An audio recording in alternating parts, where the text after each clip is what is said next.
A secret person in your life right now might be destroying you, and you won't see it coming. They're not wearing a villain's mask. They're not openly hostile to you. The scary thing is, they might be the person you trust most, and that's what makes them dangerous. The ancient Stoics understood something most people miss.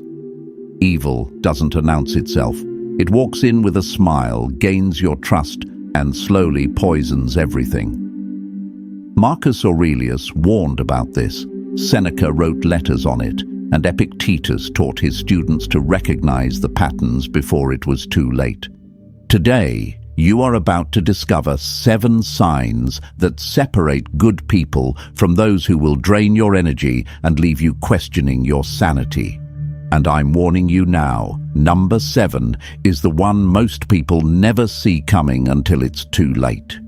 If this resonates with you already, smash that like button and subscribe. You're here because you want the truth, not comfortable lies. Let's get into it. Sign 1. They're unnaturally charming when they want something. Charm isn't evil. Weaponized charm is.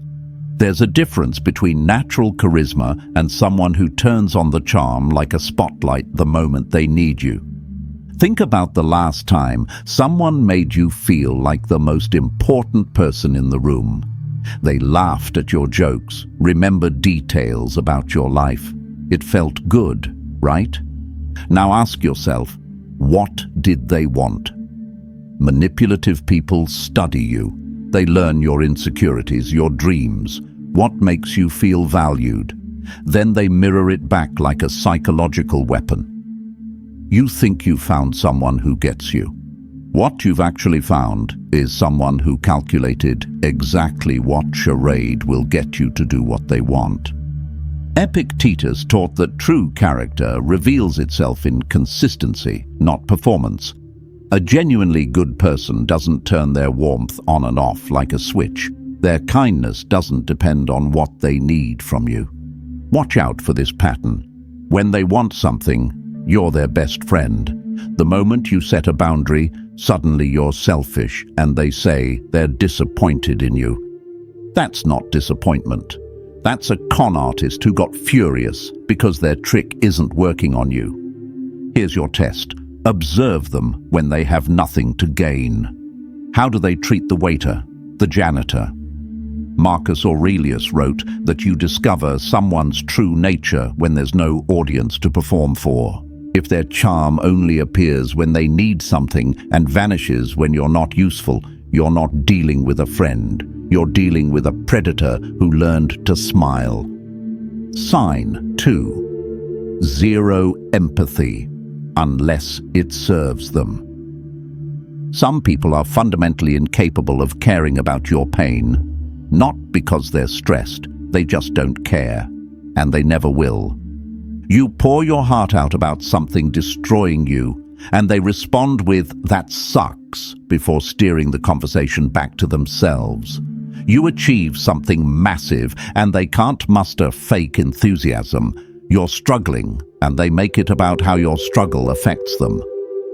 Seneca wrote that empathy is the foundation of virtue because it connects us to shared human experience. When someone lacks empathy, they see you as a tool, not as a fellow human with your own inner world. Here's what this looks like. Your relationship ended and you're devastated. They listen for 30 seconds, then launch into their own breakup story or criticize your choices. You got promoted, and instead of celebrating, they diminish it or claim they could have done better. But here's the twist. Manipulative people can fake empathy beautifully when it benefits them. They'll play the concerned friend. The mask only slips when showing empathy doesn't get them anything. Watch what happens when you're vulnerable and they have nothing to gain from comforting you. Watch what happens when your success means you need them less. That's when you see who they really are. Marcus Aurelius taught that we can't control whether others have empathy, but we can control whether we waste energy on people who consistently prove they don't. Your emotional energy is finite. Stop wasting it into a void. If you're getting value from this, place your right thumb on that like button. This next one is going to expose a phenomenon you've experienced many times but haven't recognized. Sign 3. They rewrite reality until you question your mind. This is gaslighting, psychological warfare disguised as conversation. They lie about things you know happened. They deny saying things you clearly heard. They twist your words so viciously that you end up apologizing for their behavior. You confront them about something hurtful they said. Instead of acknowledging it, they tell you it never happened. You know it happened, but they're so confident that you start wondering if maybe you misunderstood. Maybe you're overreacting. Maybe you're the problem. That's exactly what they want you to think. Epictetus taught that our perceptions must align with reality. When someone consistently distorts reality, they're not having misunderstandings. They're waging war on your sanity. Here's the pattern. They say something cruel, you react, then suddenly they act like they never said it, or you took it the wrong way, or they were joking and you're too sensitive. You remember conversations one way, they remember them differently, and obviously, their version always makes you the bad guy. When someone consistently makes you doubt your perception, your brain starts doing their work for them. You become so uncertain of your judgment that you stop trusting yourself. That's when they own you. Your defense? Write things down, keep records, trust your gut when something feels off. Marcus Aurelius journaled obsessively because external manipulation can't survive internal clarity. When they say something didn't happen and you know it did, believe yourself. If you're constantly confused, always apologizing, perpetually wrong in their eyes, you're not crazy. You're being manipulated. Sign 4. Everything has strings attached. Nothing is free with these people. Every favor, every compliment, every act of supposed kindness comes with an invisible price tag they'll cash in when you least expect it. They help you move, and 6 months later, they're guilt-tripping you about how you owe them. They buy you dinner as leverage for the next time they need something. They give you a compliment to soften you up before asking for a massive favor.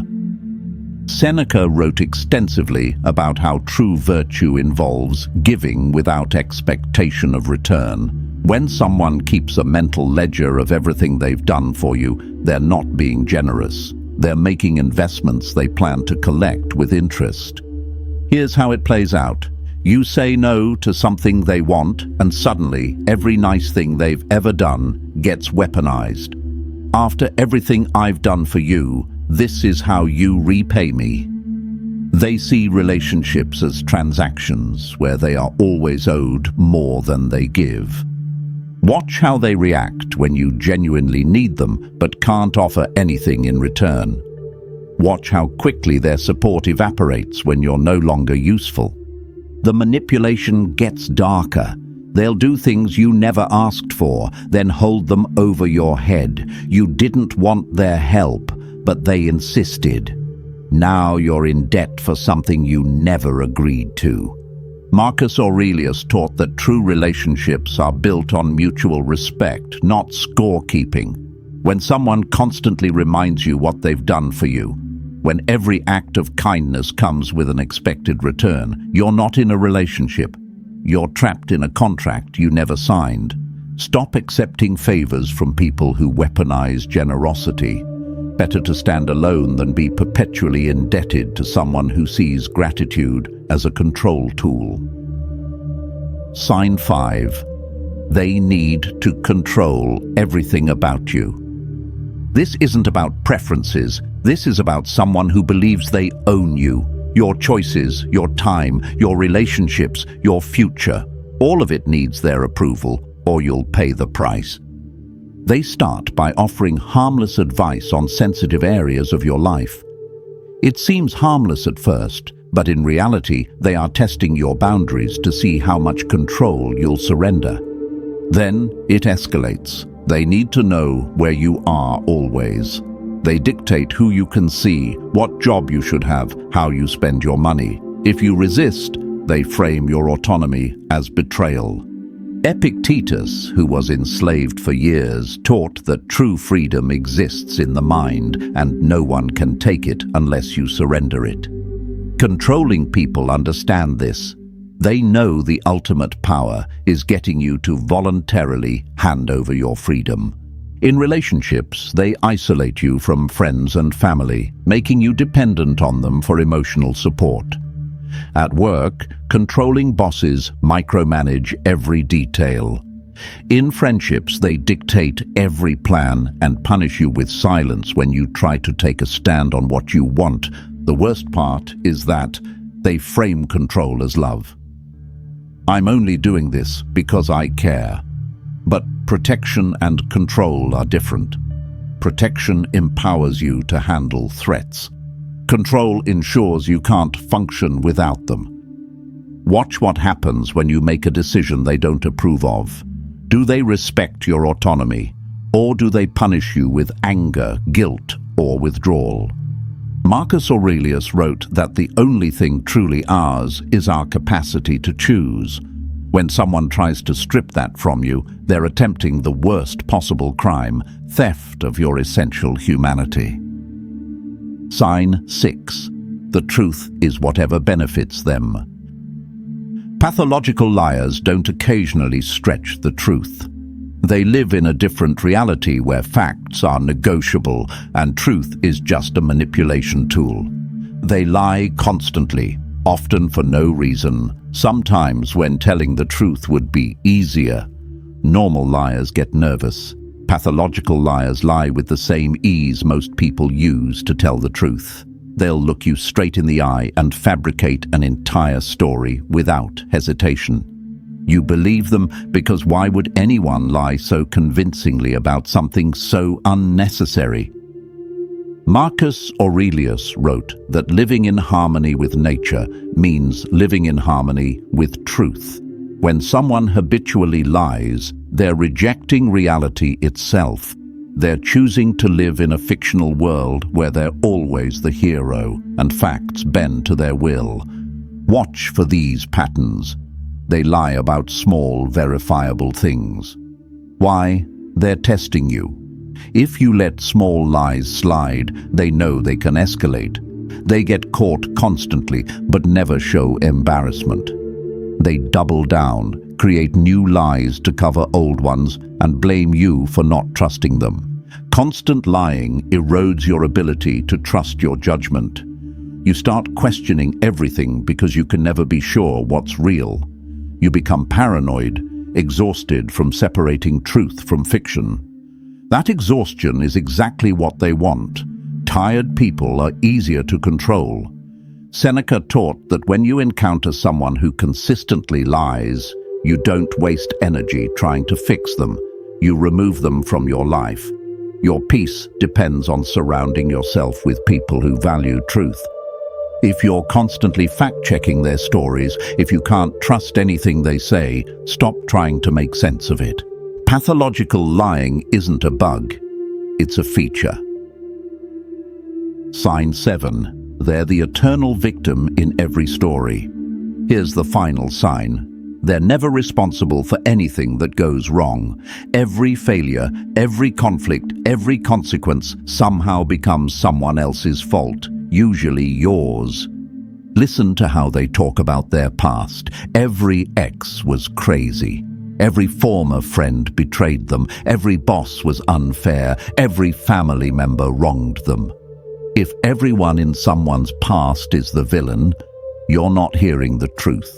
You're hearing a narrative where they're the perpetual victim and everyone else is the abuser. Epictetus taught that we must own our choices and their consequences.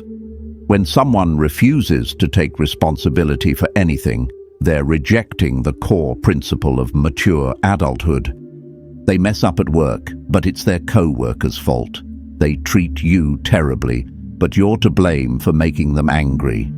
They face consequences for their behavior, and suddenly they're being persecuted.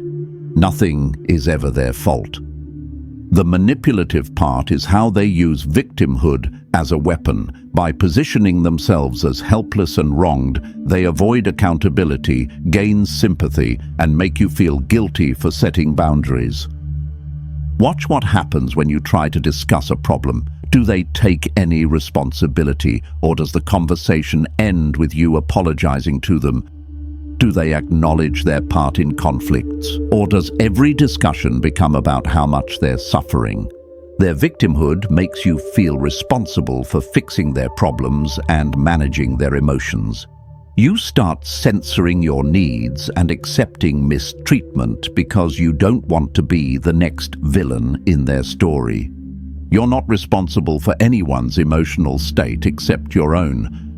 When someone consistently plays the victim, they're not looking for understanding. They're looking for enablers who will participate in their delusion that nothing is ever their fault. If you recognize these 7 signs, you're not crazy for feeling exhausted or trapped. You've identified something real. The question is, what are you going to do about it? Set boundaries like your peace depends on it, because it does. Boundaries aren't walls, they're standards. They're you saying, this is what I will accept, and this is where I draw the line. People who respect you will honor those boundaries. People who don't will call you selfish for having them. That's how you know the boundaries are working. Communicate clearly and directly. When you set a boundary, don't apologize, don't over-explain, don't leave room for negotiation. I'm not comfortable with this is a complete sentence. No is a complete sentence.